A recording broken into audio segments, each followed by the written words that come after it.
mental kita pasti jatuh gitu. Makanya ketika kita baperan gitu ya, kenapa sih kita dikit-dikit tersinggung, sensitif segala macem, hati-hati, jangan, pastikan mungkin iman kita sedang futur. Nah, biasanya iman futur berkaitan dengan mutabaah yaumah kita gitu. Mutabaah yaumah itu evaluasi harian ibadah kita.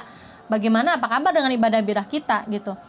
Misalnya sholatnya apakah masih bolong-bolong ya, nauzubillah min dzalik, kayak jangan sampai kayak gitu ya para istri ya, atau nggak tepat waktu. Nah ini juga kadang ini yang apalagi para istri gitu ya, yang udah jadi istri pasti ngerasain ya, apalagi yang udah punya anak gitu, kadang ntar deh di nanti gitu ya. Nih jangan sampai seperti itu gitu, harus mengutamakan, harus tepat waktu. Kita harus belajar sholat khusyuk ya, ketika ibadah harian kita dijalankan dengan baik, sesuai dengan syariat ya, kaifiatnya gitu. Kemudian kita bisa ruhiyah kita bisa terbangun gitu, ruhiyah kita bisa terbangun dan iman kita kuat, maka mental emosional kita pun akan terkendali gitu ya. Jadi hati-hati nih teman-teman, sebagai seorang istri, yuk kita belajar untuk menjadi istri yang tangguh, yang nggak baperan. Karena apa?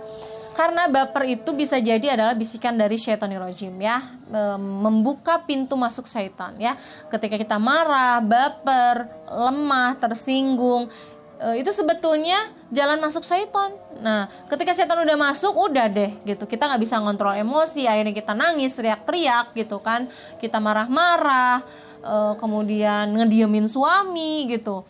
Dan akhirnya jadi bisa konflik. Nah, makanya kita jaga jangan sampai perasaan kita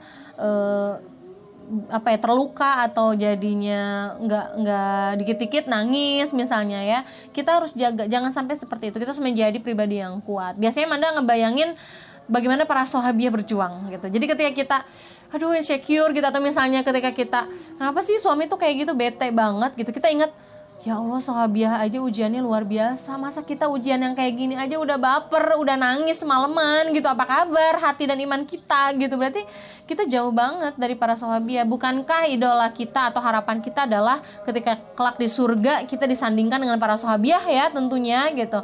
Nah makanya kita harus kejar itu ya.